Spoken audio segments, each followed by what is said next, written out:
Hello, everybody. My guitar playing's coming along, isn't it? And I wish that was mine. My name is 12 Gauge. Welcome to my channel. I thought I'd get on here and talk about something that many people have been emailing me about today and wanting some more insight on. So I thought I'd get on here and talk about it a little bit. So, as far as the chat, let's try to remain classy. Let's try to keep everything like we know it should be. And everything that's said in here is my opinion. Um, we are going to talk about toxic relationships because this morning I talked about toxicity of the brain that you guys and myself have probably had to deal with in our lifetime. You know, it's I might have a guest on. I've texted them and I don't know if they're going to come on or not, but if not, any of you are welcome to come up on stage and co-host with me tonight. If you'd like to, if you've ever been in this type of situation, you're more than welcome to come up here on the stage and co-host.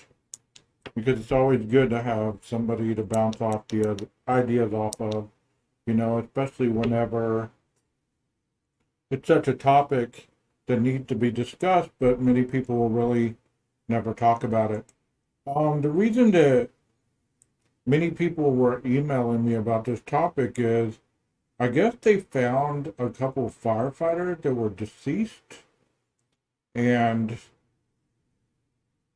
I guess I don't know enough about that case yet, but it seems to be a situation that there was just too much for that couple to overcome. I don't know if you guys in the chat have heard about it yet.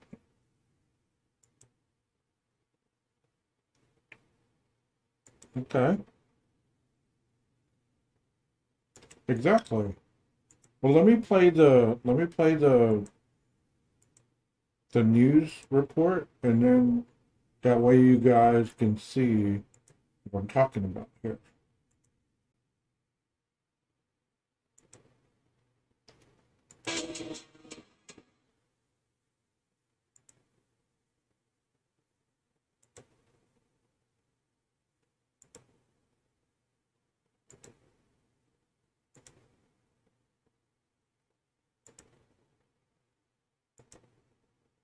And here we go. But we begin tonight with that breaking news, sad news. Hinesville police say the two missing Liberty County firefighters were found dead in Tennessee.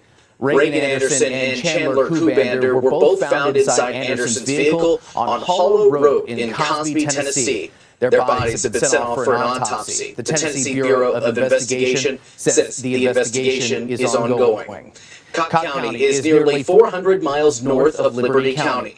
Police had said early on in the investigation that they might be heading towards Gatlinburg. That's about an hour west of where they were found today.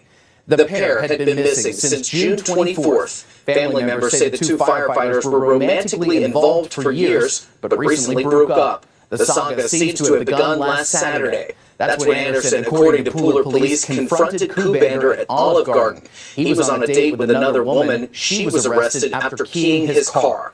The following Monday, Kubander told his mom his ex-girlfriend, Anderson, wouldn't stop blowing up his phone. Less than 2 hours later, video shows Kubander leaving the gym but not returning to his car. At that same time, Anderson's car was spotted in the same lot. But by Wednesday, Hinesville police alerted the public about the pair, saying their last known location was Cosby, where they were found this morning.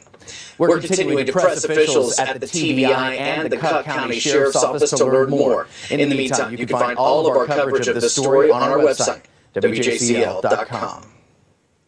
Tonight at 6, we're going to begin with a break. That's tragic. Oh. That's tragic.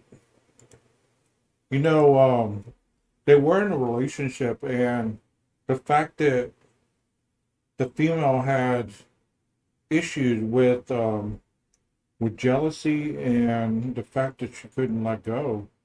Obviously, he was trying to move on, and she couldn't handle it.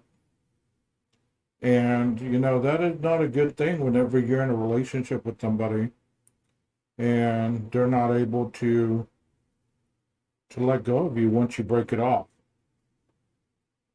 Both of them were found, I think, in her vehicle with gunshot wounds. So it was something that was not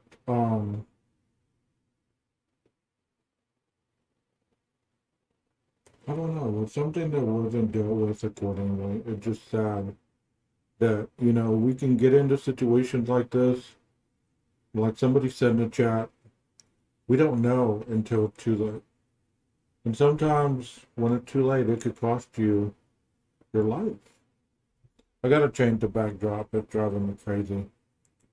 And my laptop, for some reason, I don't know if the screen's going out or whatever, but it's really dim, so I can't really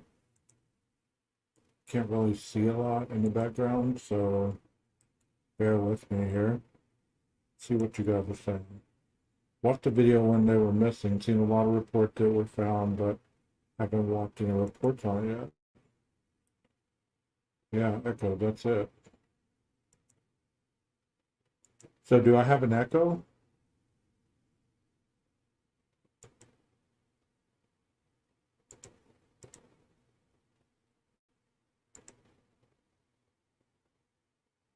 Let's see.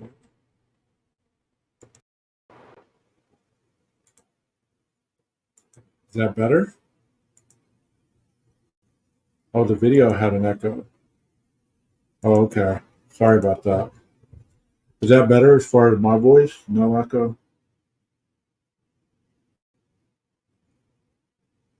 Okay, thank you.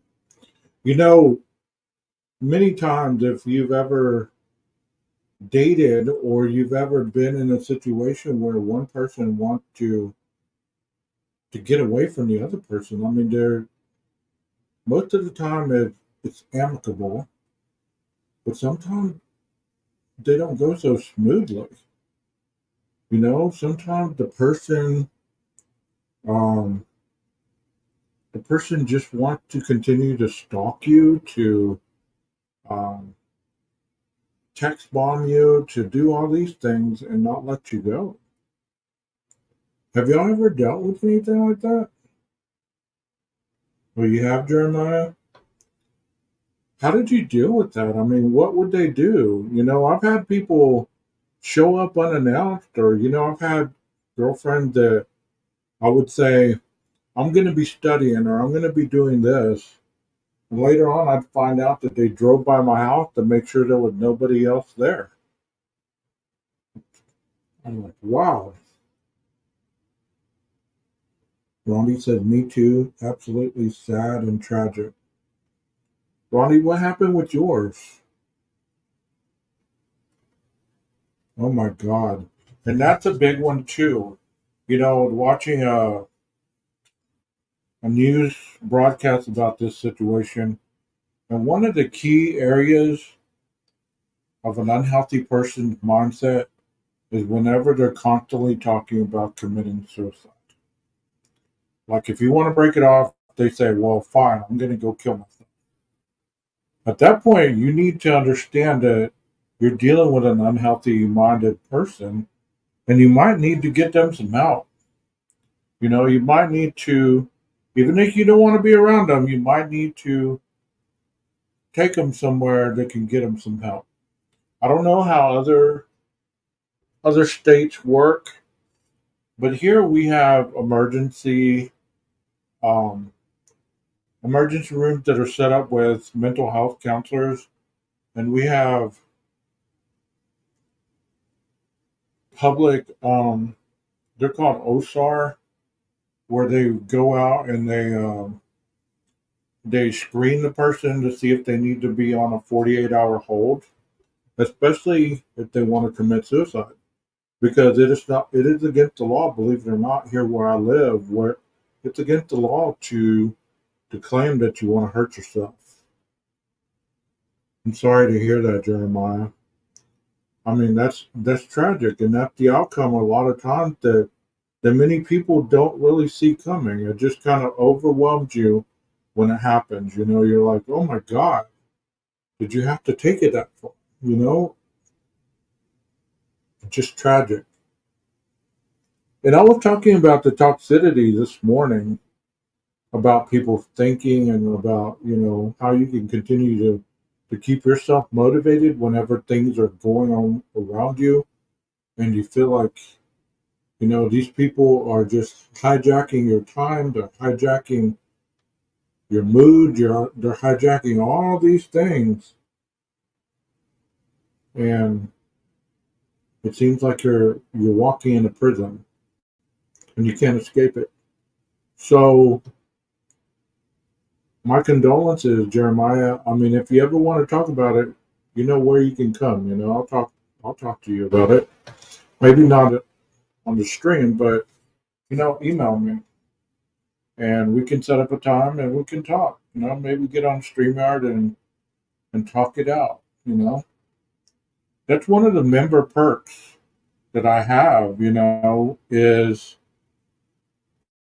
you can have maybe three sessions or whatever, since you're paying a monthly fee or whatever, free sessions of individual counseling. I could help you do that.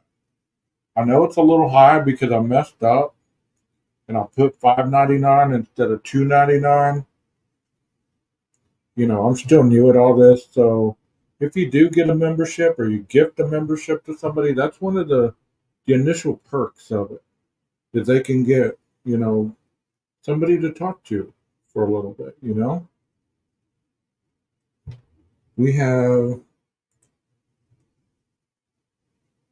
We have cat teams in Australia, but our mental health system isn't as good as it was. They use suicide to keep you from leaving. Yes, exactly. I think in this case it was a murder suicide. I believe that she probably followed him, and it ended up she blindsided him with the gun, and she probably shot him and then shot herself. That age-old adage that if I can't have you, nobody can. Tragic. And it's unfortunate. It's usually the men that are doing the stalking, that are doing the not being able to let go. Very seldom do we see the women doing this type of stuff. I mean, I know they go to extremes sometimes, like you were just saying, threatening to commit suicide if you leave. But most of the time, the men are the ones that are stalking and showing up at a restaurant whenever you're on a date with somebody else or something. It's usually the men that can't let go sometimes, and it's just terrible. So, since we're talking about toxic relationships, there could be toxic friendships as well. Have you ever had a friendship with somebody that you couldn't leave? A friend that was just not good for you, but you just could not find the courage to walk away? Or maybe you didn't know how to walk away? That's tough too. That's tough as well. I was talking about boundaries the other day, and most of you guys are, you're pretty loyal now that when I go online, you're online also with me. And so I don't know if y'all remember hearing that the other day when I was talking about boundaries. Sorry to hear that, Robbie and Jeremiah. The only one I had wasn't disagreeing, just got tired. Let me ask Chad a question, okay? The chat. What do you believe is the reasoning behind the obsessiveness of a relationship? When you have somebody that's obsessed with you, it's no longer love, it's obsession. So when it turns into obsession, you're no longer an equal partner, you're their possession. Have you ever felt that way? Have you ever felt that, I can't go out with my friends anymore? I can't text freely. I can't, be laughing on my phone because they're always wondering who I'm talking to, what are they saying? Fear of being alone. Yes, abandonment issues. You're right, Jeremiah. It's terrible. It's terrible. And most of the time, you don't even realize that they have these issues. You don't. You don't realize it until it's very toxic.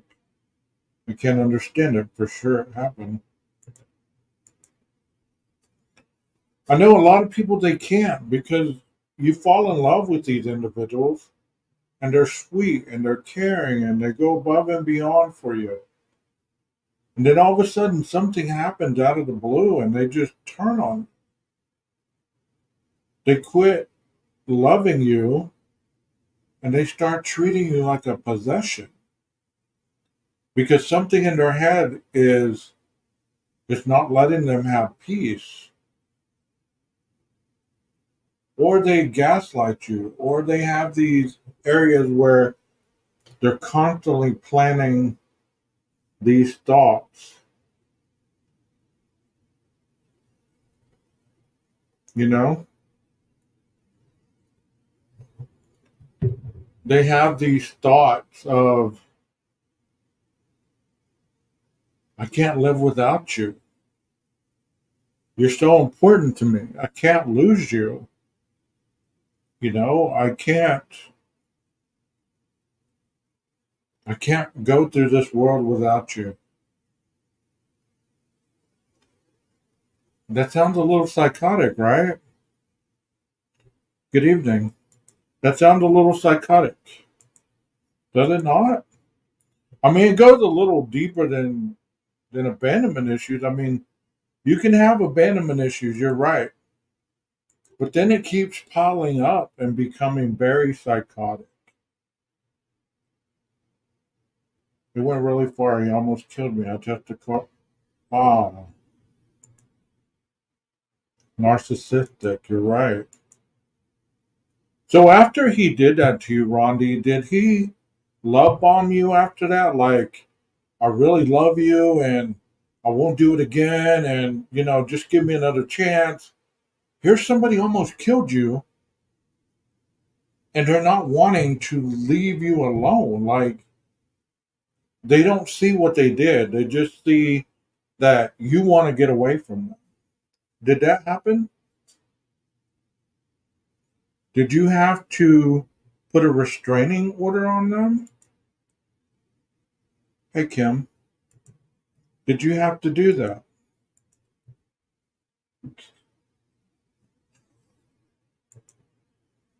They went to prison. Well, sometimes that's what it takes for somebody to stop hurting you. Sometimes that's what it takes.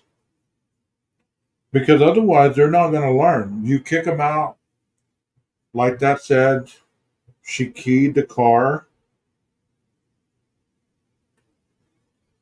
She keyed the car, and you know, they're just terrible. Have you ever had your car keyed? I have, but not in a relationship. I had it keyed um, everywhere I worked. They would key my car. Hold on a second, guys. I'm gonna send the link to my friend, and she's gonna come up here. Um, so you might see two. Let me turn this camera on. Y'all hang in there. I'll be right with you. There's two. Oh, God. Hold on. Let me turn the mic off.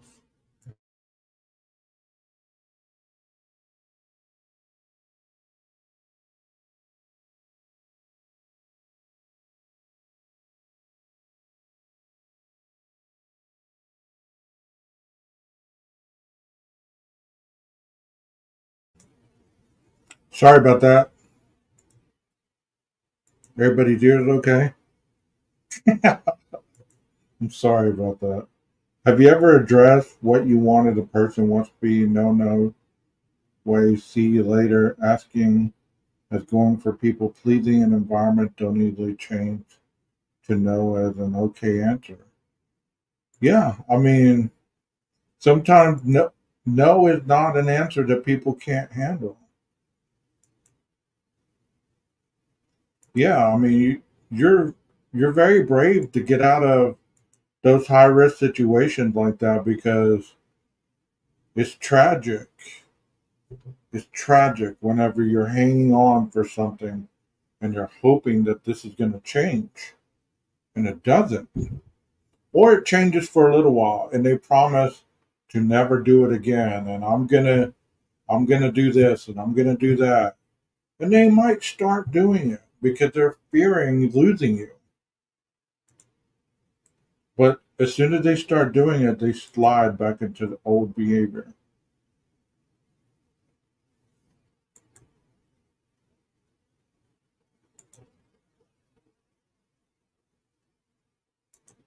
Yeah, sometimes that's what you need.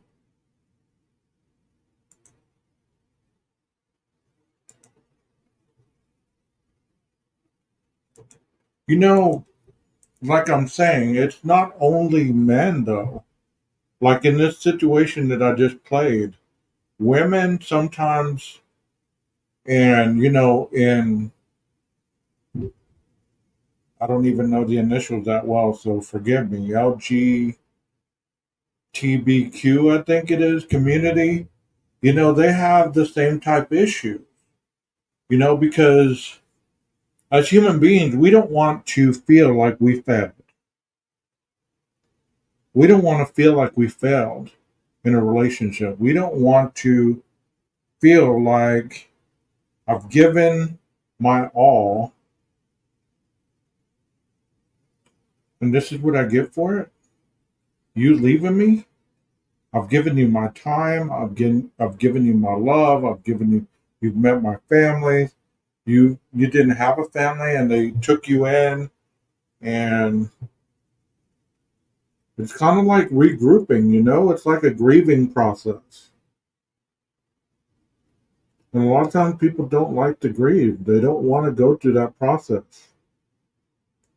You guys in chat, have you ever been in a process of grieving somebody in a romantic relationship and you finally got through it? It was so hard not to go back. It was hard not to just break down and say, I'm going back to this person. I can't do it. I can't do it alone. Or this person means more to me than me being alone. Because a lot of times you feel strong when you leave them, but over time that strength fades. That strength that you have fades. Let's see what you're saying, Kim. You can get conditioned to think you need them, yeah. You know,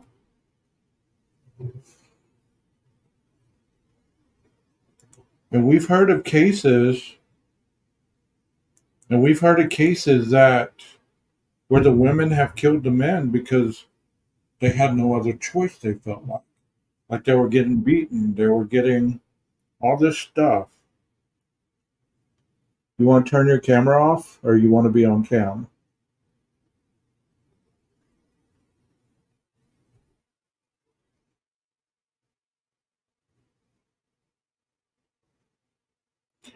My guest is here, so I'm going to bring her up. So here she is.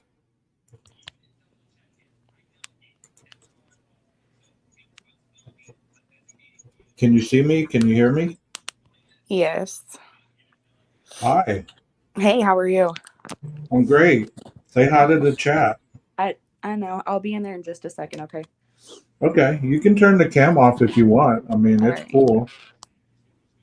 If you want to leave it on, that's cool too. Either way. There we go. There. Okay. Hey, everybody, this is Carlie. She came on tonight to discuss with me um, about toxic relationships. And I've known Carlie for a while now, and she's just getting situated, so she'll be able to talk with us here in a minute. So we'll have a female perspective as well, and I'll update her on what I've been talking about. Are you there, Carlie? Okay. So I said Heather Fitzgerald is in a van live chat. She is in two places at once. Oh, that's cool. Do what? Okay, can you hear me? Yep. Okay. Um, I just discussed the case where two firefighters were found dead in Tennessee Uh-huh. due to them breaking up, and the female ended up stalking the guy. She made a big scene when he started dating somebody else, and she was threatening to kill herself. Each time he would break it off with her, she was really close to his family, and he was last seen at a gym, and they were found both deceased in her vehicle. And we're discussing how toxic relationships, how they go and how far it goes. And one of my chat members stated that she almost died at the hands of her,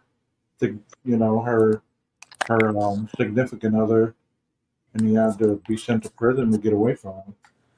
Do you have any feedback on any of this stuff? Do what? Okay, you have the mic. Hold on, I'm going downstairs where If you could I'm speak not up just a bothering little bit. anybody. Hold on a second. No matter.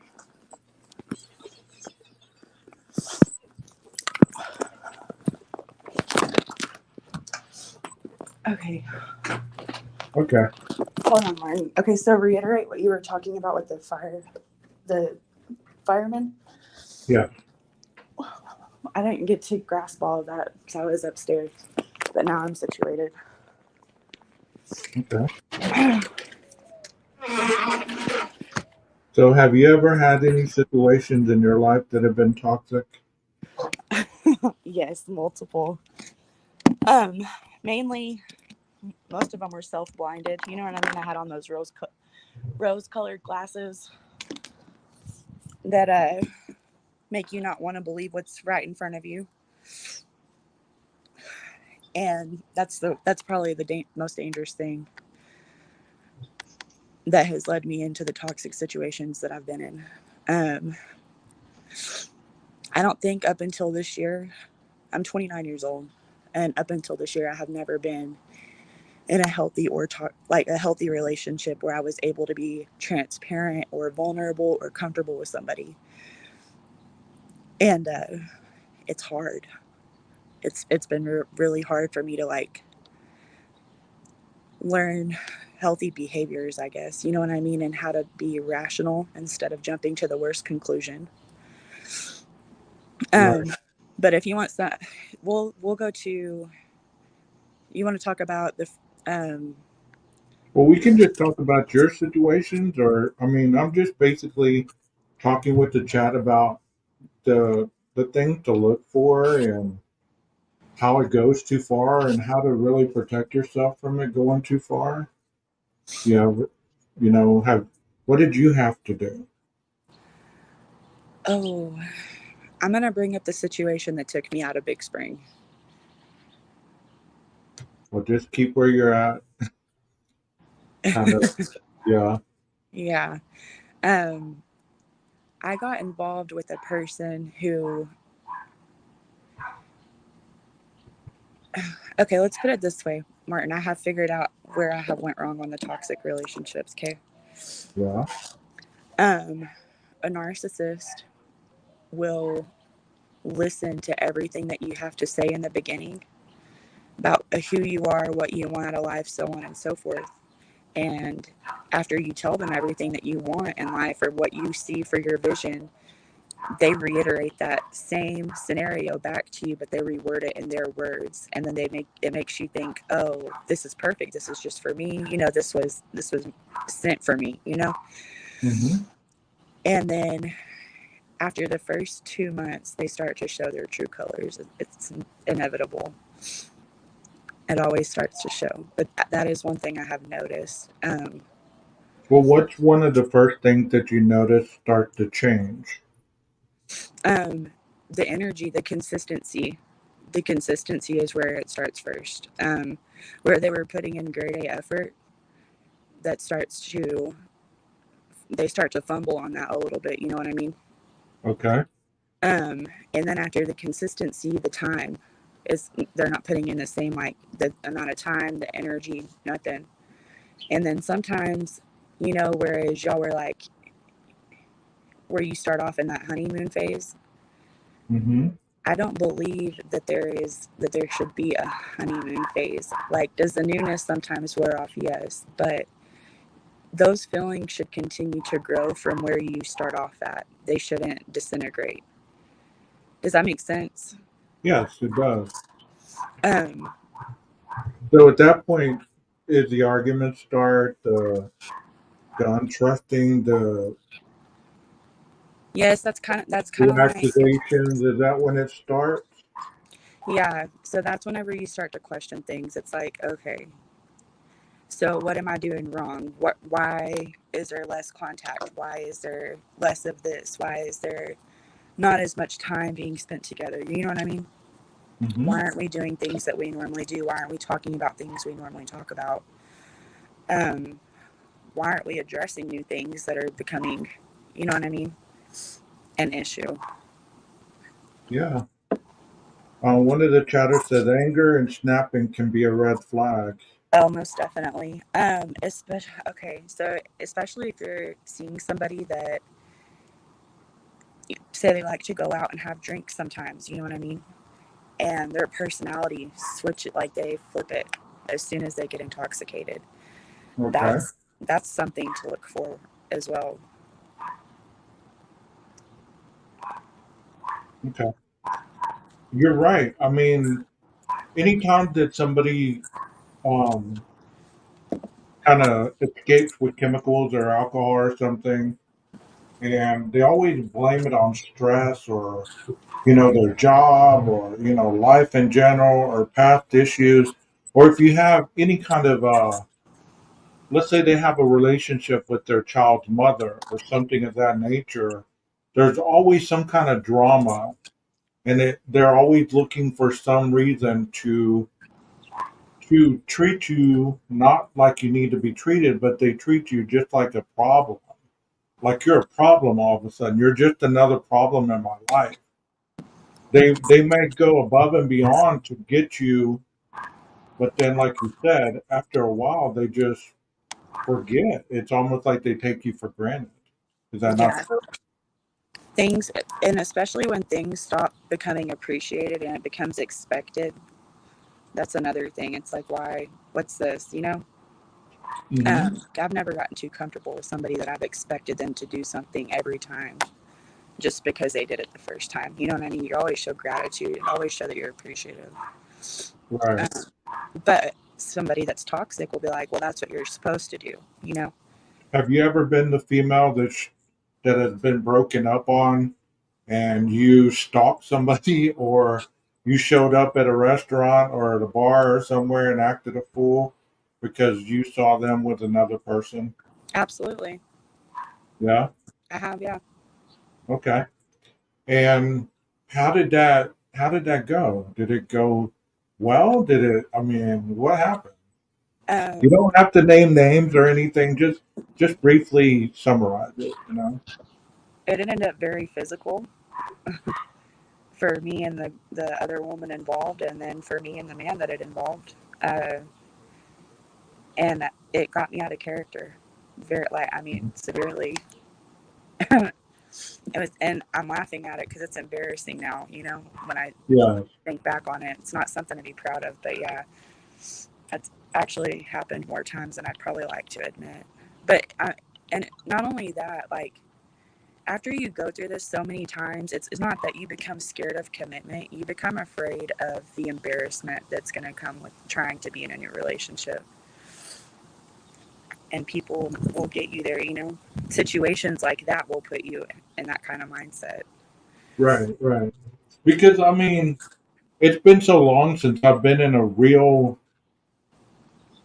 I guess, committed relationship. I've had Mhm. little bitty flings and things of that nature, but nothing really where it gets crazy. I mean, this last one that I was in, it got crazy toward the end. I mean, but I handled it by just distancing myself from them and sending them on their way.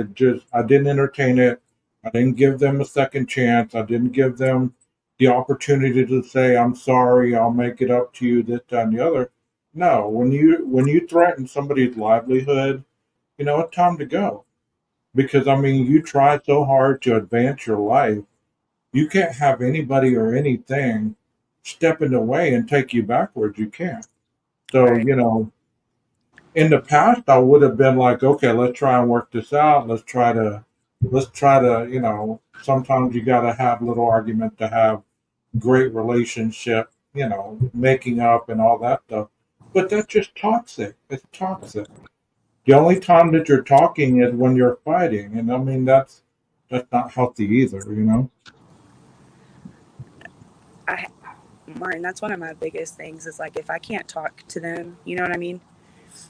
And Call me it's Gage. Call me 12 Gage. It's okay. one thing that I like now I can't remember what I was gonna say. It'll come back to me in a minute. It's okay.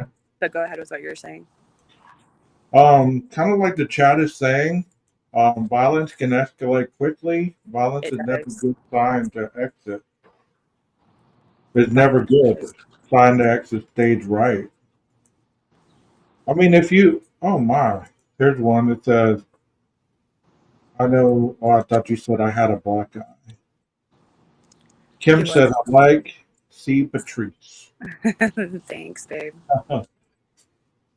So, have you learned from these toxic relationships? I mean, how long did it take you to finally understand that it wasn't you so much that was the total problem, but maybe it was the whole situation? Well, okay, so me personally, it took me um I'm gonna say around the time that I turned 25, I started recognizing these things that we're talking about right now. Like I mean all of it. Um and 4 years later, here we are. I'm 29, and these are things I'm still working on. Like it's a continuous thing. But I had been in 2 6-year relationships, one after the other, that were both. The first one, he just cheated a lot, and it never got physical, so I ended up leaving. You know, Hmm. and I jumped right into another relationship that involved cheating, and then we were together for so long, and I got crazy over the self esteem issues that I had and the just everything, you know, and we became very physical. It wasn't good at all. So for me, it took me longer than I think it would take most people because I constantly was jumping from one relationship to the next instead of letting myself be single and heal from certain things and finding myself. You know what I mean? Because I was so young when I started dating that in my early 20s, I didn't let myself, I didn't discover who I was as a person or as an individual. I was discovering myself based off of my traumas. And I was like, Right. I don't have to know myself to find off of trauma. Like, who am I? Like, what makes me happy? What do I like to do? So this year, specifically, I just we'll start it like this. I just started dating this guy, right? We've been seeing each other for about a month now, and I have been able to like talk to him and be completely transparent with him. And there's been 2 incidents where like in my head, I've had these like scenarios that just build up because of my past. You know what I mean? They're kind of like triggers, I guess you would say. Um, but I've had to like rationalize with myself before talking to him about whatever it was that was bothering me. Okay, let's use this as an example. The other day I was making the bed, right? And I picked up his phone and set it onto the nightstand, and it lit up, and he had a message from a girl that was on there. It didn't say anything wrong. It just, there was nothing wrong said, but it bothered me because one of my ex-boyfriends had cheated on me with her. So I was like, this is not setting well with me. You know what I mean? But I knew that my emotions were too involved at that moment to say anything to him without it coming off as an accusation or an assumption or something. So I waited until, the end of the night. And I was like, okay, I'm ready to talk about, what was bothering me earlier. And he was like, okay. And so I told him, I was like, I was making the bed. I picked up your phone. I set it on the nightstand. And, iPhones light up whether or not you set them a certain way. And I was like, I saw, this message that said, excuse me, from the girl. And I was like, I just want to know, like, are y'all talking, or is that a conversation I should be worried about? And he was completely transparent. Like, he talked to me about it. He was like, absolutely not. I'll show you the conversation. Like, it's.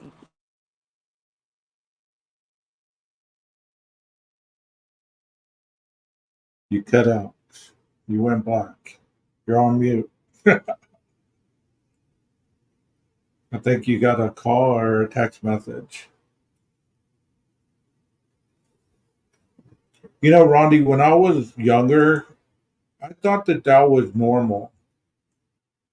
That was normal to have to be with somebody at all time. I thought that was normal.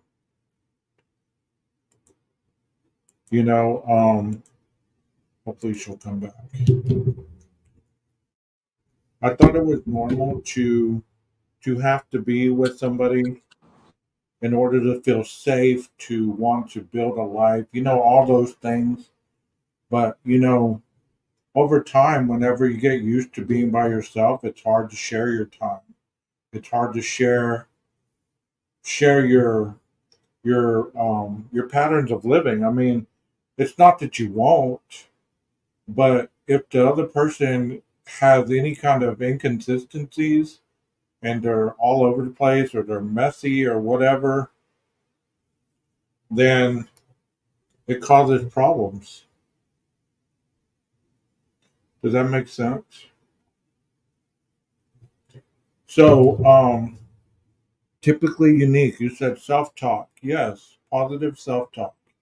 Because if you go into a situation and you realize, okay, well, this is a reenactment of something that I've dealt with before, and it's never ended good. Well, how's it going to end good now? Especially like she said, it was a girl that had cheated on somebody else with her ex, So in her mind, she's probably thinking, well, damn, why don't this girl get her own man? Quit talking to mine, It's like, what is up with you? Why do you always have to have my guy, or try to get my guy?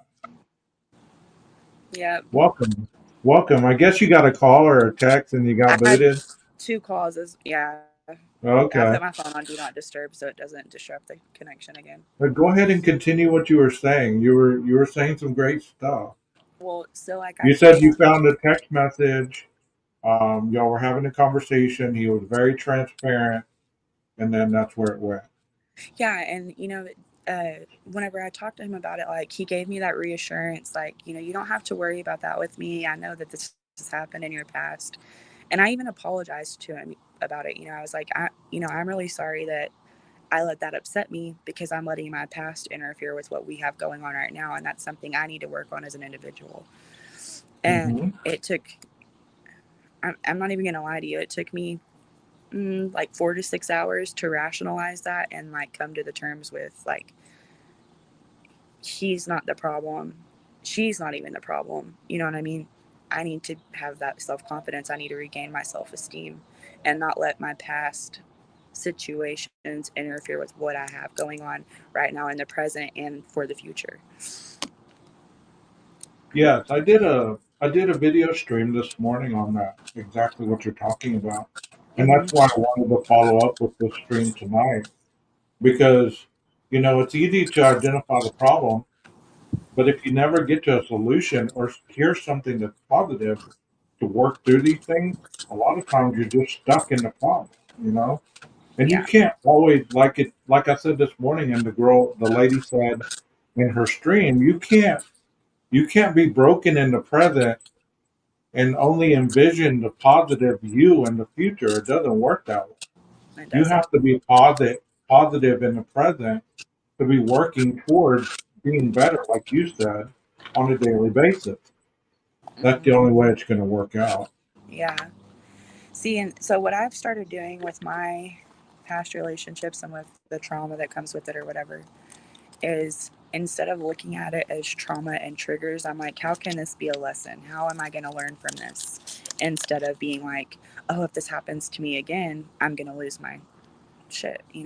Hmm.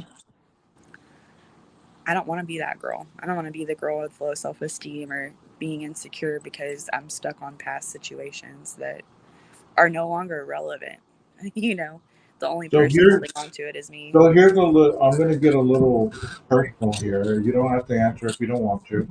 Go ahead. But do you know where these issues come from? Like in the past, you were obviously going after unattainable men that didn't want to be in a relationship very long. Yes, I What? then that's why I told and at the very beginning I said a lot of it was self-inflicted.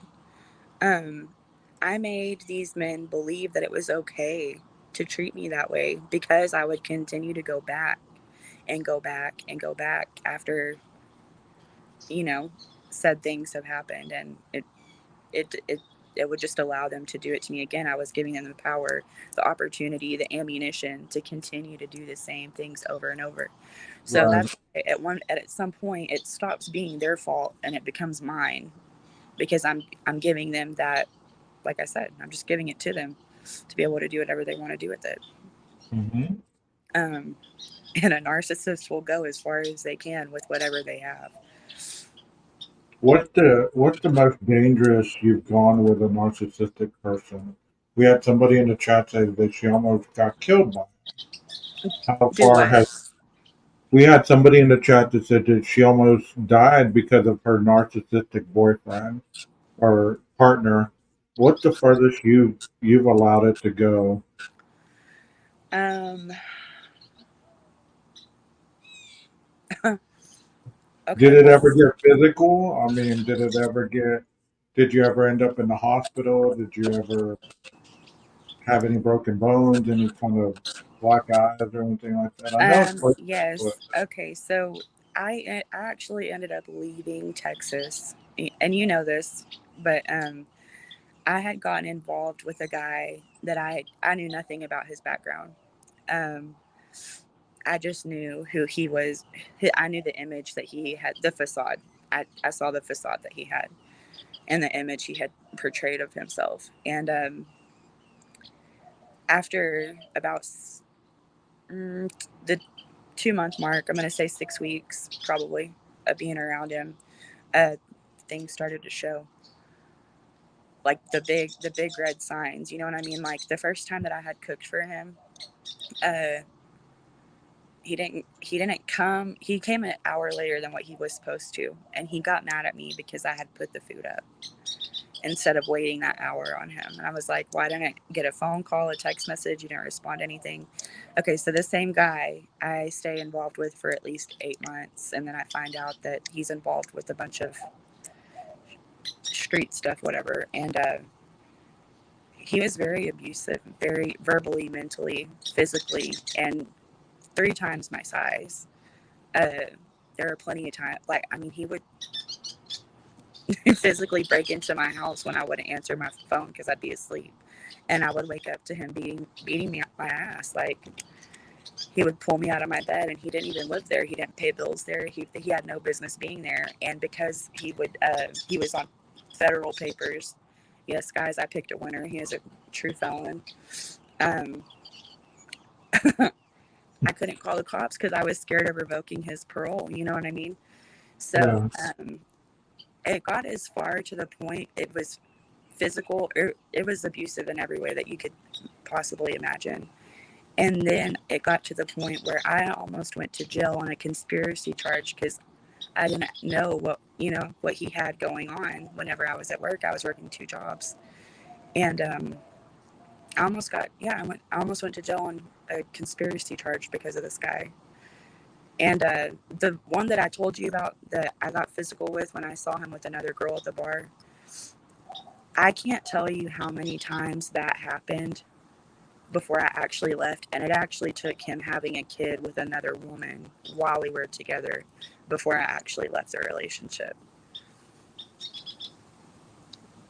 A lot of times when we're in those positions, like I said, I haven't been in those type of positions in a while, but usually I was the sick one, I was the one that was doing all the craziness. So I was putting the women through hell. It wasn't the other way around. I had some great women, and you know,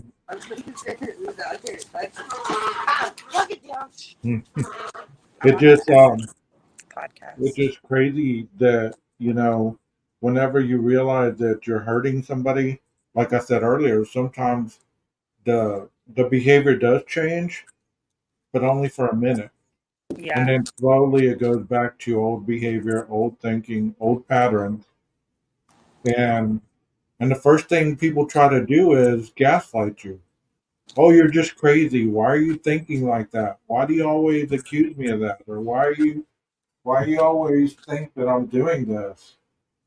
Gaslighting at its finest, and it's not okay.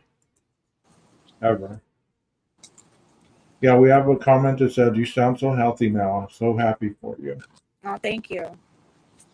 It's it's taken time, a lot of time. Megan, do you Was want to there get on was this? there ever a time when you felt like you'd never change? Relationships. Oh, do I? Was there ever a time that you felt that you'd never change? Yes. Did you ever think, well, this is going to be me forever? I'm gonna pick the same type of guys, or I might as well stay with those guys because at least I know what to expect from them. There's no secret. There's no unknown. I know how to deal with it. I know how to take the arguments and this, that, and the No, other. definitely. I was stuck in that cycle. And sometimes you get addicted to that or you stay comfortable with that because like you said, you know what to expect. There's a pattern. So it's like you know what's coming next instead of stepping into the unknown of a healthy relationship. It's easier knowing how to. Yeah, it's easy. It's easier to know how to deal with what you know is going to come next than the unknown. Right. Did you ever have a healthy person in the mix of any of that, and you Self-sabotaged it. you pushed them away? Like you found them boring, or you found them like, oh, this is no fun. There's no excitement. There's no fireworks. There's none of that. It's just boring. Yeah, but it was more so like at the time we just didn't have anything in common. You know what I mean? So to me it was like the conversation was dull. But he was such a good guy. We just did not have anything in common. But I did.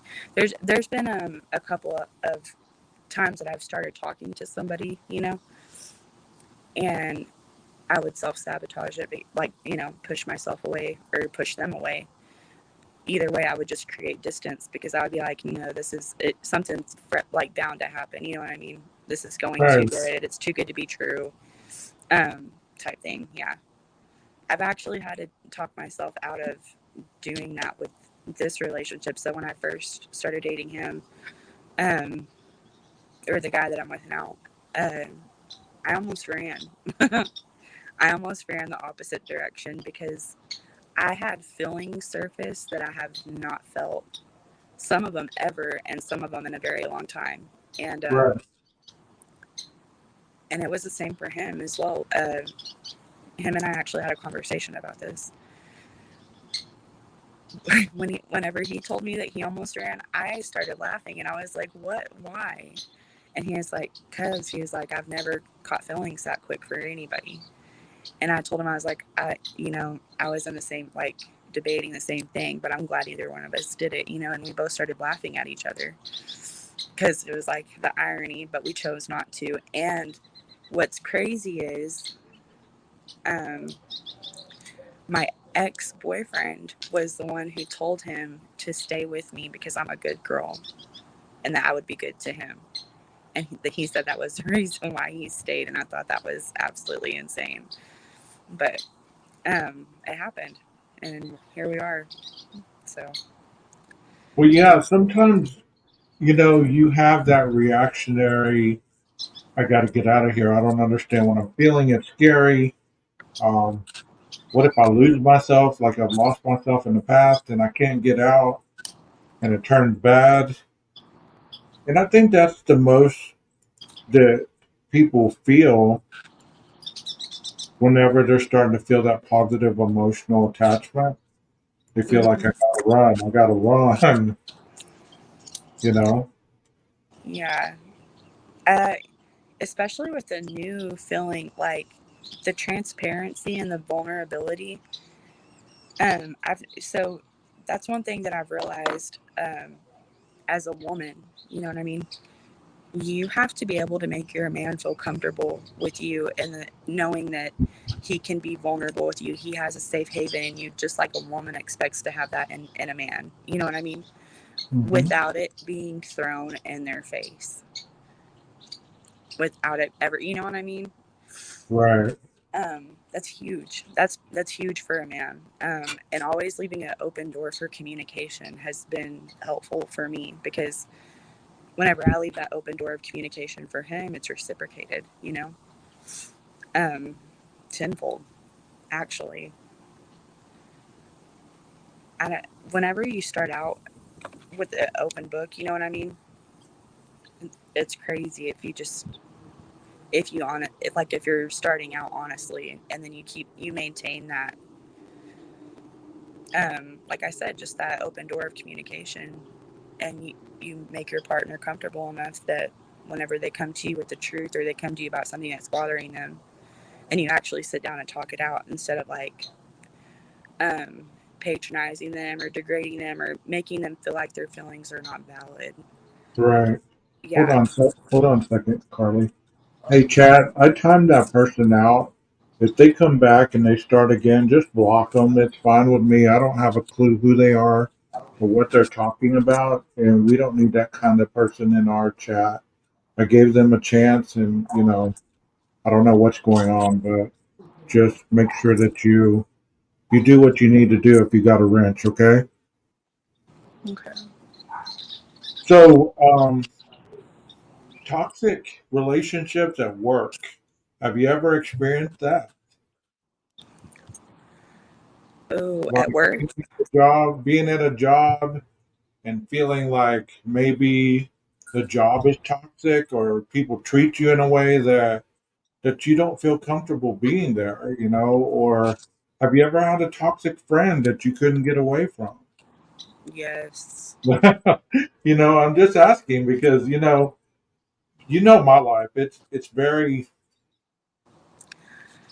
Yeah. so I don't have all that stuff going on, so I really appreciate you being up here and being vulnerable and answering my questions. Thank you so much. Absolutely.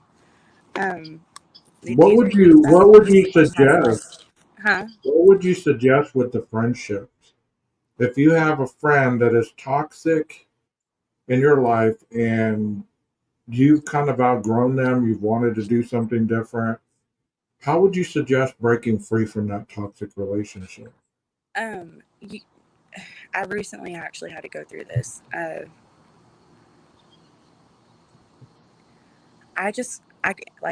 let the distance be there. You know what I mean? Um, I quit being so attentive to them, but without being rude about it. Hmm.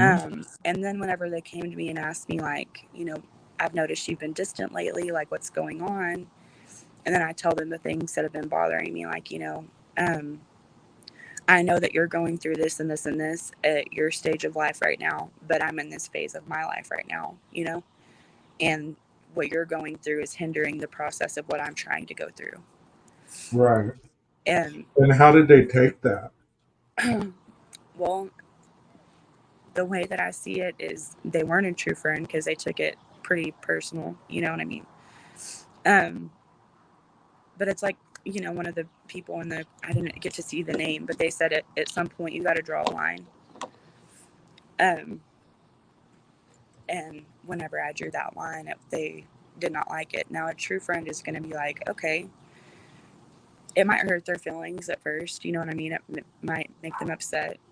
Um, but initially, at the end of the day, they're going to understand why you did it. They're going to respect it. And then it might even make them work on themselves.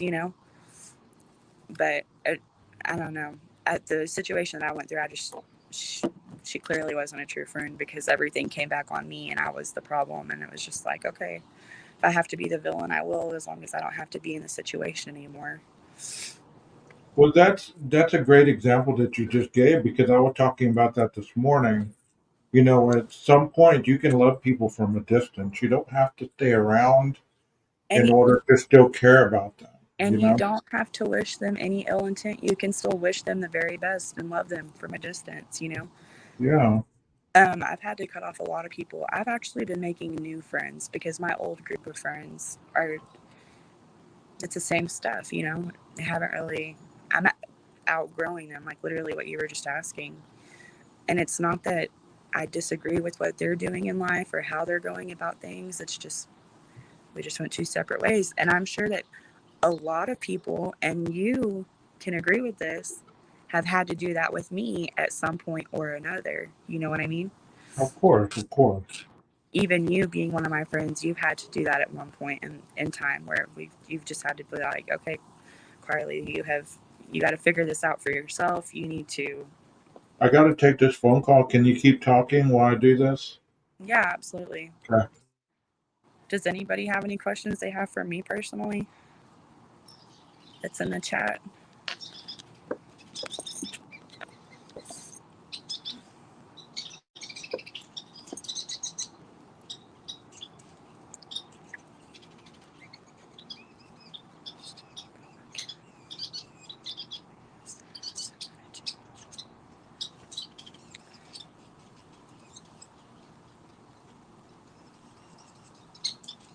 I am in a relationship right now.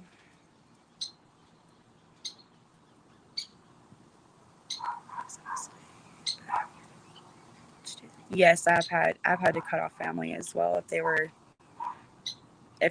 going through a toxic time, you know what I mean? And they didn't want to accept help or accept support, you know what I mean? And they wanted to set in that scenario, I let them.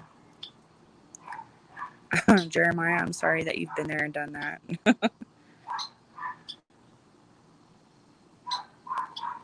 Are you? I am actually in counseling. I've been seeing a counselor since I started seeing one in 2020. And I also have a psychiatrist that helped me with a lot of the stuff that I'm talking to you guys about right now.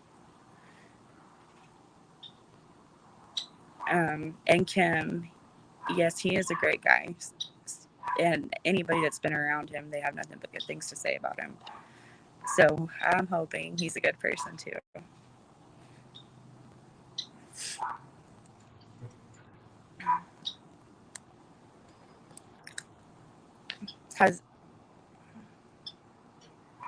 Yes, I'm more okay myself now than I ever really have been.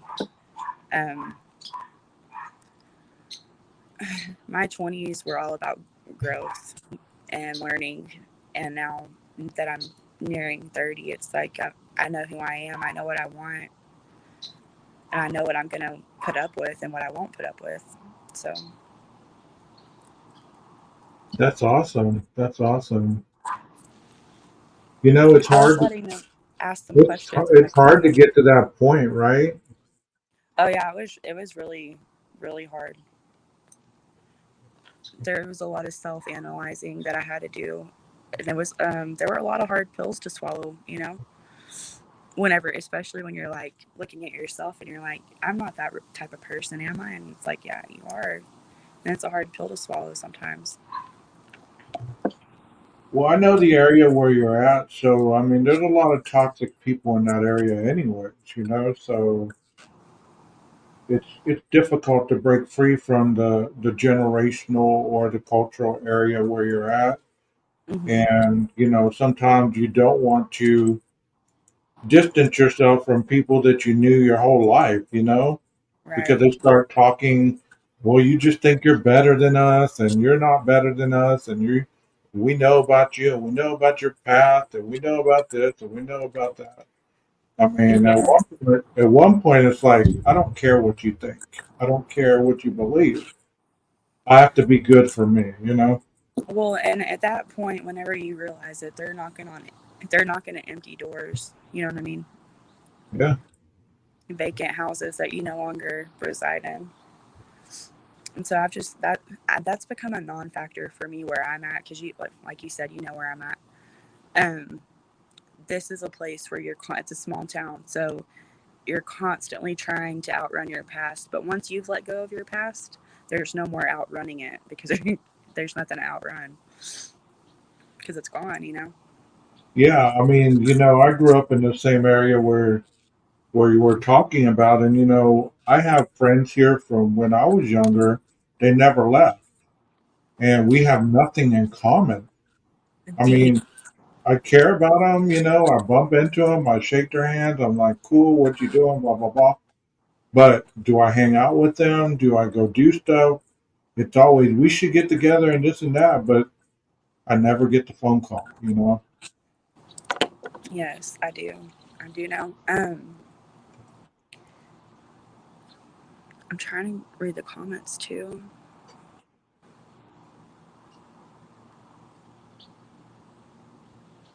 The mama prayed the addictions out of them. My mama prayed mine too.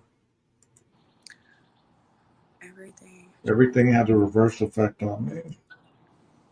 Yeah. Yeah, I mean, when you're in a toxic lifestyle, it's toxic all the way around. It's not just one area. Right. Sometimes people say, "Well, I got a good job, I got a car, I got a house, I got this, I got that," but their relationships all over the place, so it affects everything they do throughout their day. They go to work, they're not clear-headed, they're thinking about the argument they just had. They're thinking about the text they're getting nonstop. They're thinking about the phone call they're getting nonstop. They're thinking about all this stuff. They're not thinking about their job. They're not thinking about anything but what can I do to make this stop? Because you're in fight or flight. Right. Does that make sense?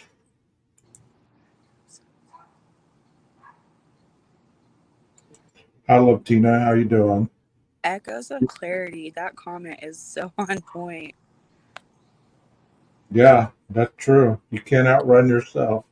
Well, and the one where Echoes of Clarity said, I also believe in therapy.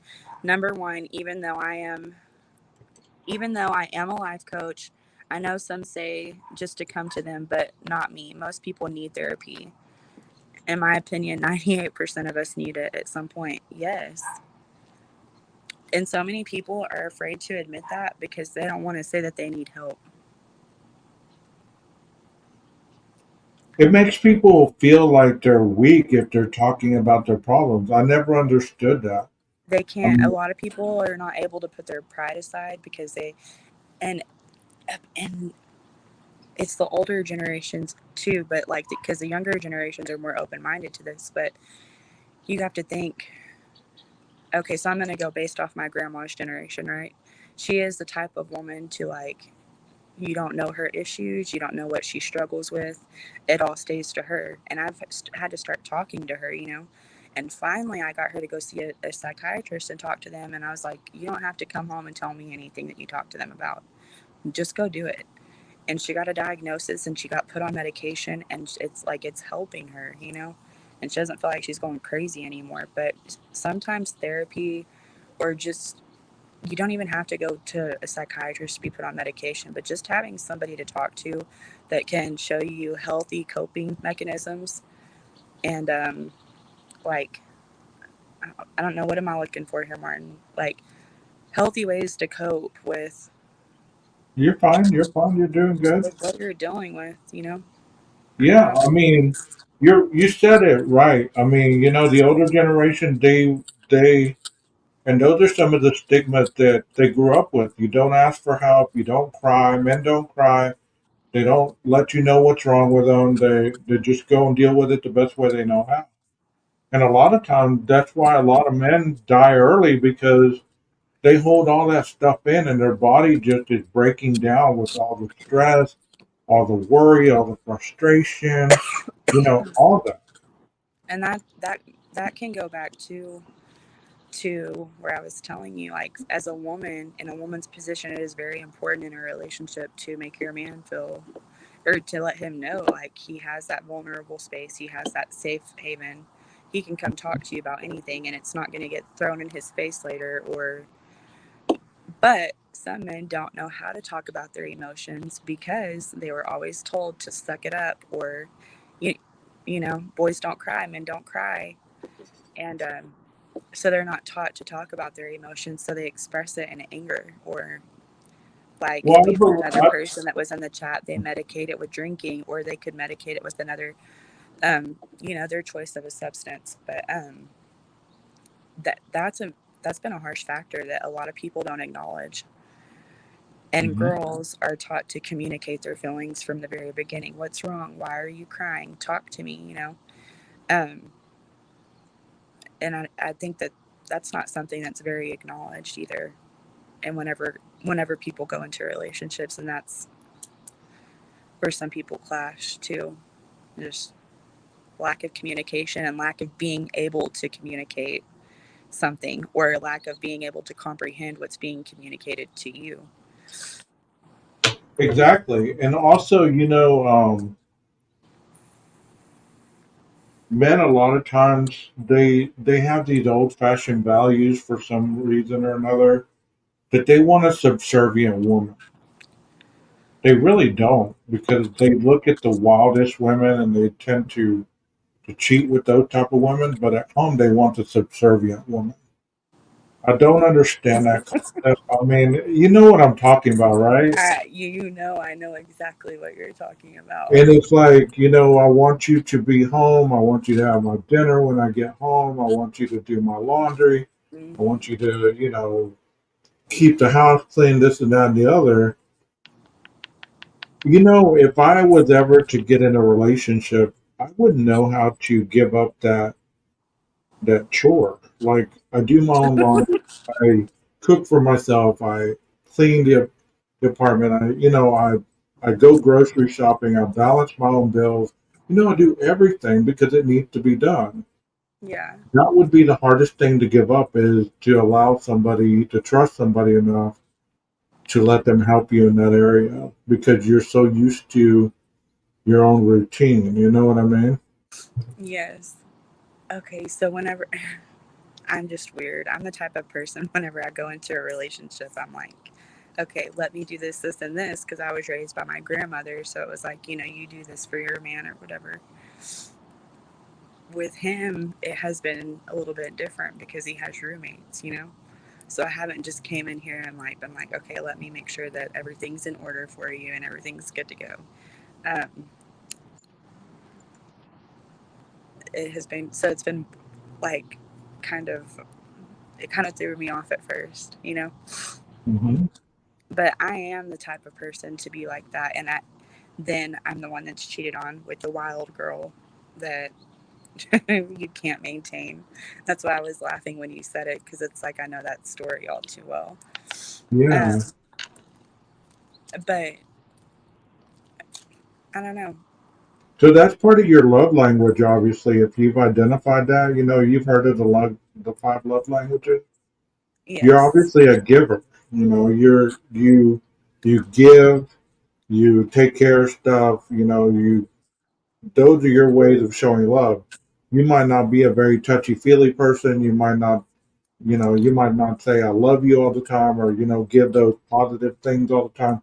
But you show in other ways exactly how you feel about the person, and that's Yes. people people identify their love languages, and it can make things really go well.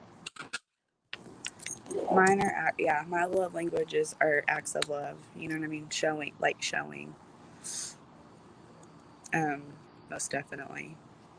I think and I expect the same thing, and not everybody has the same love language, and that's something that I've had to work on with myself too. Um, his is completely different than mine, but somehow it balances out. It's weird. So whenever you start a new relationship, you said earlier 6 weeks, and that's what I'm always telling the chat. The first 6 weeks, you get the representative, and then after the 6 weeks, the real person one day is laying next to you, and you wake up and you're like, who the hell are you? What's that? You know what I mean? Yeah. So, this is a new relationship for you. Hmm. Are you, do you, because I know you, we've had deep conversations and stuff, so I know what I'm going to ask you and what you're going to say, but I'm trying to word it in a way where you can give me a different answer than I've heard before, Like, Uh-huh. new relationship, do you question everything, or you just kind of like, I'm going to do me and I'm going to let him in, and we're going to work things by communicating, by showing each other things, or how do you deal with this new relationship different? Okay.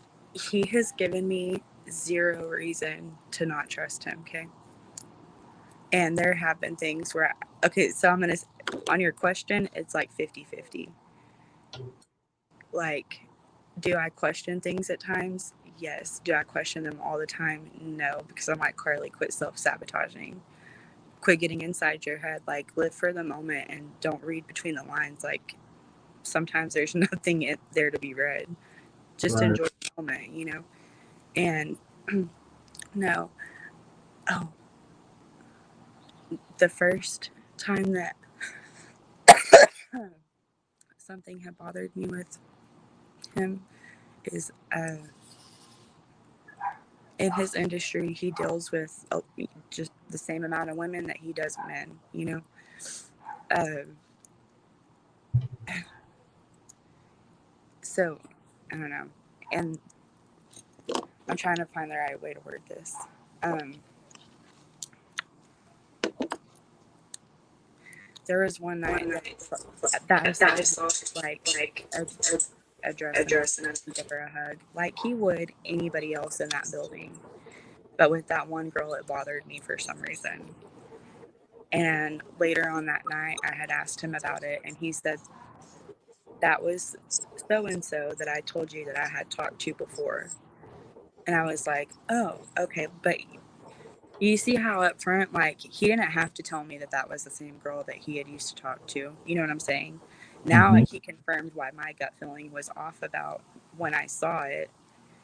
But then he assured me that there was nothing there to, like, be worried about, because if he had something to hide, he wouldn't have been so honest with me about it. You know what I mean? And then whenever I go up to his work, I see this girl show up with the same guy every time. So, like, she's seeing somebody now too. So I would have gotten my head about that. You know what I mean? Mm-hmm. That was one of those first situations. But usually with anybody else, I probably would have ran. But he always gives me some type of, like, genuine reassurance that I don't ask for. But I need it. You know what I mean? Right, right. I've told my chat room, or the people in the chat that have been subs for a while, when I was younger, I used to walk around with two grenades. Not literally, but I used to walk around with two grenades. Things were going so well. I'd get to a point where I was scared, and I'd say, well, it's time to burn the house down. Things,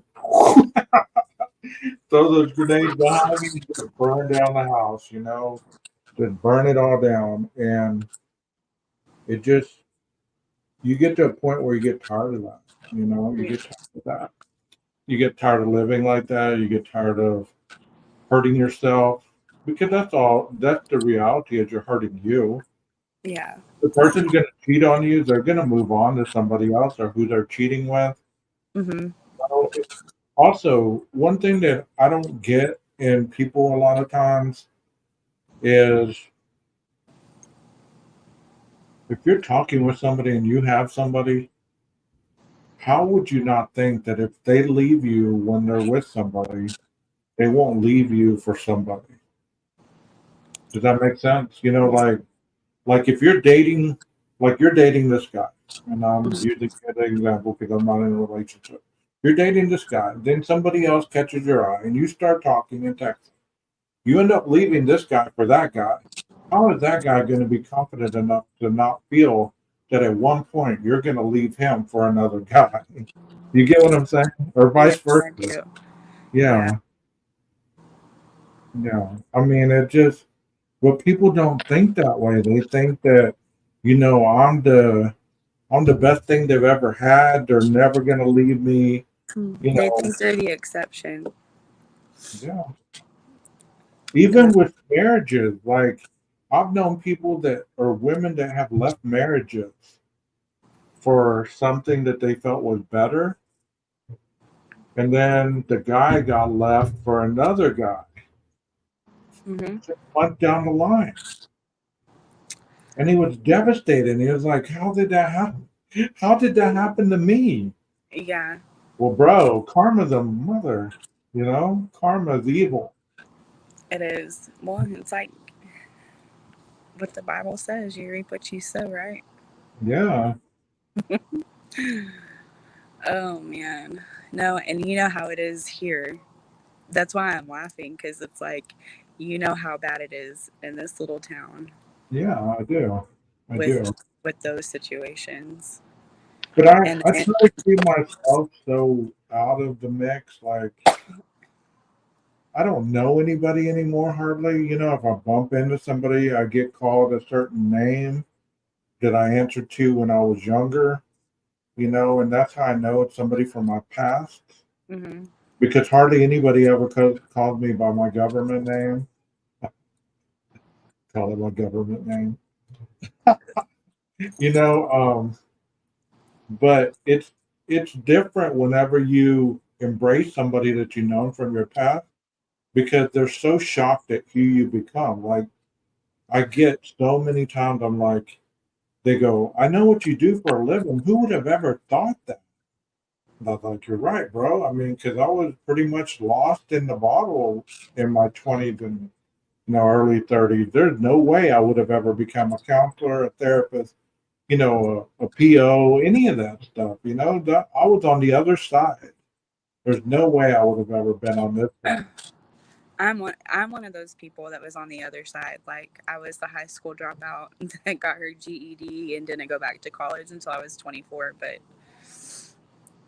um, the clarity came.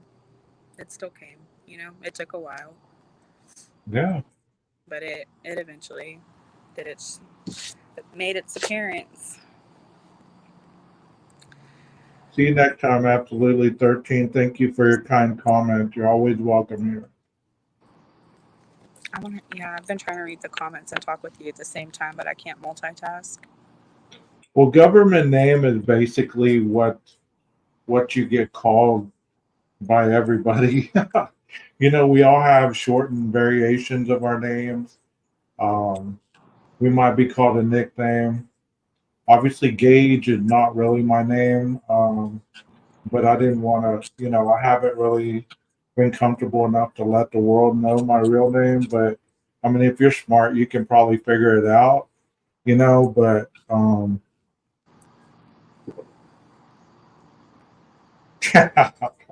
yeah, 12 gauge is not my government name.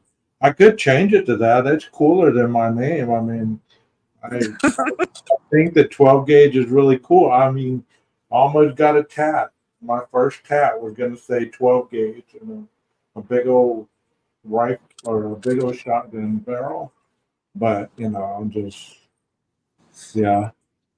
So Jeremiah or Rondi or Nina or Heather, those are probably y'all's government names, the name that's on your social security card. That's what people call it. That's my government name. Yeah, but Oh my I'm glad gosh. that you came up here. I mean, you're more than welcome anytime. Like I told you before, I mean, it's really a chill environment in here. You know, anytime there's any kind of drama, we handle it really quickly. We don't try to deal with a lot of drama in the chat Yeah. because, you know, people have a lot of, I'm not going to say issues, but they have a lot of triggers. And this is a safe place for somebody to land, you know. I want them to feel safe in the chat Right. where they'll have somewhere to go where they can feel safe to be able to talk openly, where they're not attacked, where they're not made fun of, where they're, you know, because in other chats that happens sometimes. Right. This your first time on a panel? It is. I've watched a lot of like podcasts and stuff like this, but I've never been on one now. Really? Yes, really. That's awesome. That's awesome. I My hope that brother's you hear more, you know, like my brother's dad, my oldest brother's dad, tried to get me to get on his podcast, but the content I wasn't.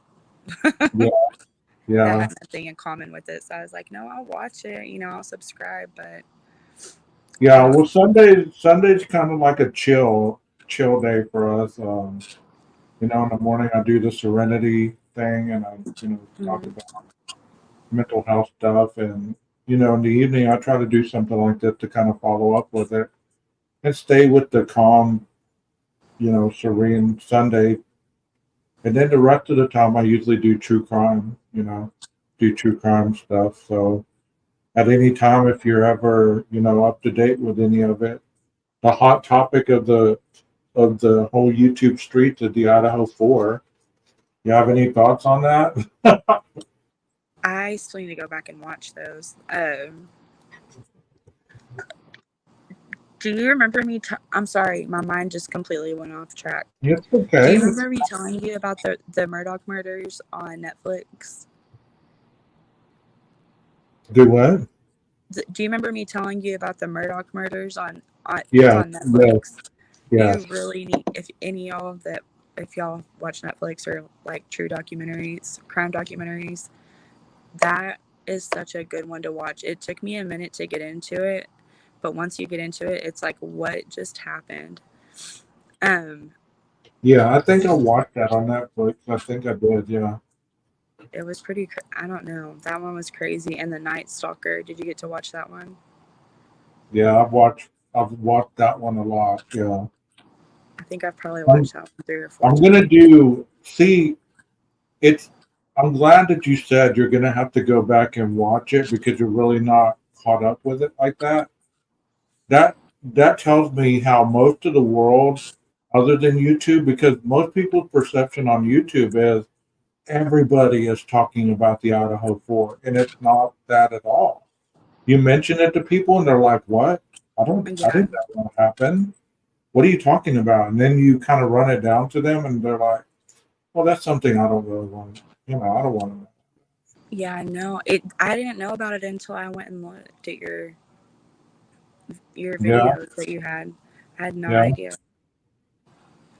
But I'm not gonna lie to you. I'm not one to like. I I get stressed out really easily. yeah. So I'm not one to get into like politics or watch the news or anything like that because it just Yeah. stresses me. Yeah, I mean that's why most of the chat that I have in here and people that just come and watch the stuff, I try to Mhm. keep it drama free, you know, because I understand that when it becomes so intense, if you've had a bad day or if you're already feeling anxious, you don't want to watch something that's going to be anxious, you know, make you more anxious. Yeah. And I was talking about it earlier, you know, there's some of these channels that people just yell into the mic. They're yelling. And I can't listen to that. I'm like, man, I can't listen to you yelling at me through a No. microphone. Not gonna happen. So, you know, I haven't been doing this very long. I mean, probably 6 months, if that. 6 months. And I started with like 5 subs. What made you start? Good Uh, evening. I don't know. Hold on a second. I gotta plug my power in.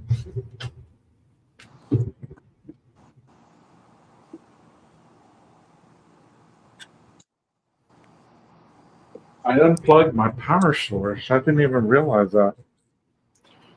No wonder the color went dark. I'm such a moron sometimes. I swear. Yeah, I get it. What started me in true crime is I started with my page was mostly for concert videos and stuff like that. But Hmm. the concerts that I've been to, and I thought, you know what? I used to watch a lot of true crime creators on here. I thought, you know, I can do my therapy stuff and I can do the true crime. And I was at a pawn shop one day and I saw a mic. I said, okay, that's all I needed is a mic. I already have a laptop. Hmm. Um, so I plugged in the mic. I couldn't go live because I didn't have enough subs. So I was uploading videos, and then I got enough subs, and I went live the first time, and it was so overwhelming because I can talk for hours, but doing it while other people are watching you, Yeah. totally crazy.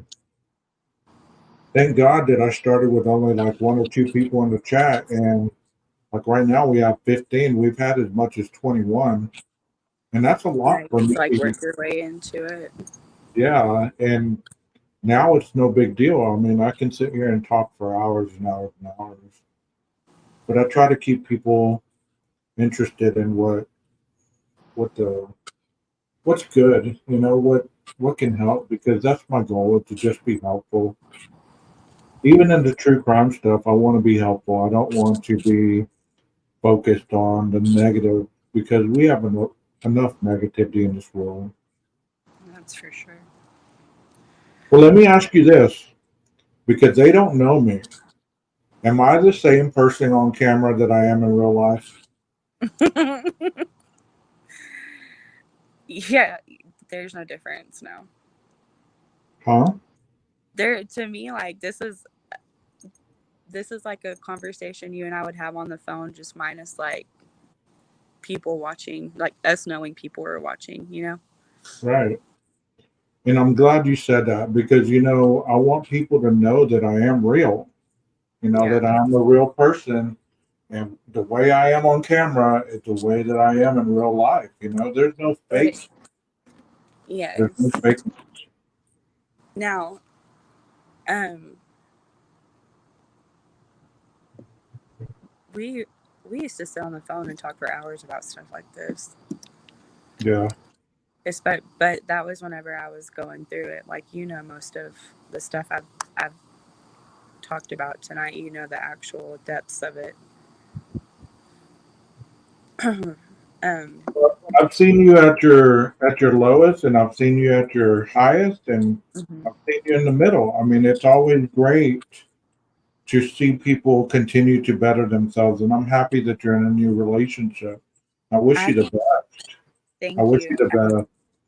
I think you met me at my absolute lowest, and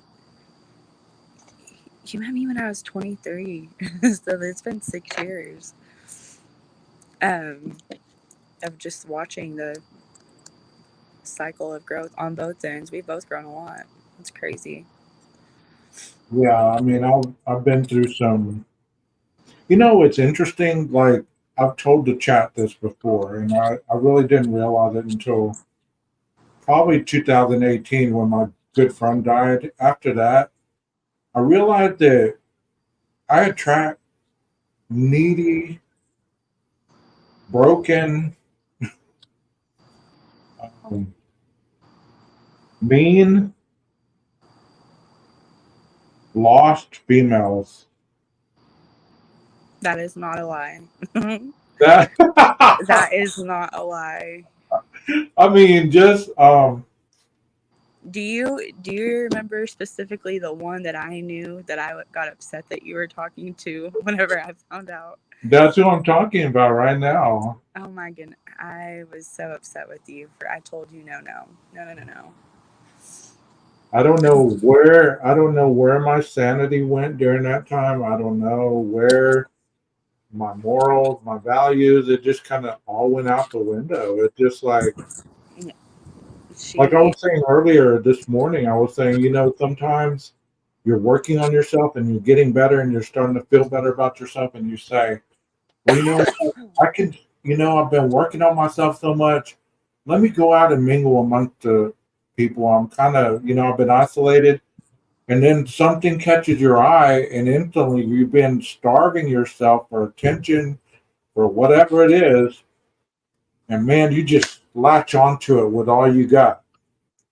And you not necessarily fall in love, but you're just getting high off that person. They become your drug of choice. That makes sense? it does. Yeah. That's why, whenever you asked earlier, like, what took me, what was the biggest part of my growth? And I think it was whenever I was isolated and whenever I went back and stayed with my parents for a while and started going back to college and doing everything that I wanted to do. Um, I stayed single for a while. You know what I mean? And I started figuring out what did I want to do with myself and what type of career did I want and what was I good at and what I'm passionate about Yeah.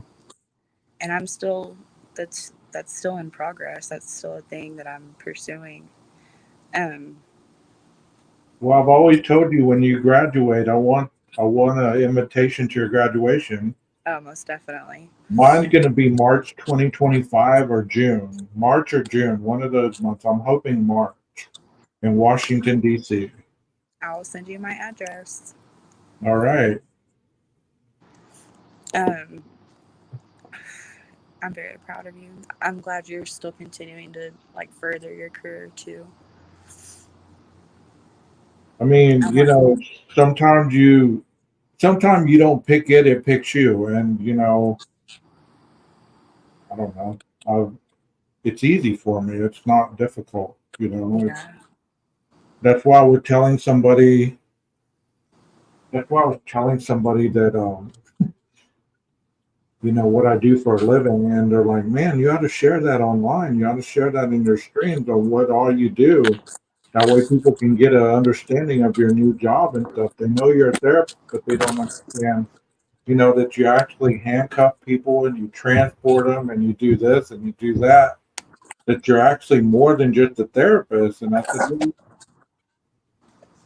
yeah, I don't like to talk about myself like that. It just, I don't know. For me, I feel that." As an adult, I'm not doing anything special that anybody in the chat isn't doing. You know what I mean? We're all working hard. We're all trying to make it, and yeah, it's we're doing the best we can in this world for what we're trying to accomplish. Free yeah. therapy. Like I said, Do become a member and I'll give you three sessions for free. Or okay. whoever needs them that might need a session, just let me know. 3 sessions for free. My specialty is alcohol, drugs, and anything associated with that. So, but I do want to make a disclosure before we sign off. Um, if any of you are in chat and you're in an emergency situation, please do not take anything I say as the end all of what you need to do. If you continue to have any kind of issues or reoccurring thoughts, please call 911 or find some sort of support where you can get through that situation with a professional guiding you. This is in no way an alternative to seeing a professional, okay? Even though I am one, this is no alternative to that, okay? I want y'all to know that. Got it. Well, Carlie, if you want to stay in the stage until I sign off, I'll talk to you for a minute. After I sign off here. You guys in the chat, thank you so much for being here tonight. We've enjoyed spending the evening with you guys and the questions and comments. Like I said, just this is ran by you. Without you, there's no me. So thank you for coming, and thank you for entertaining us with your questions, your thoughts, your comments, and everything that is positive. Tomorrow's Monday. Let's try to rock it like it's going out of style. And like I always say, Maestro, cue the music. All right.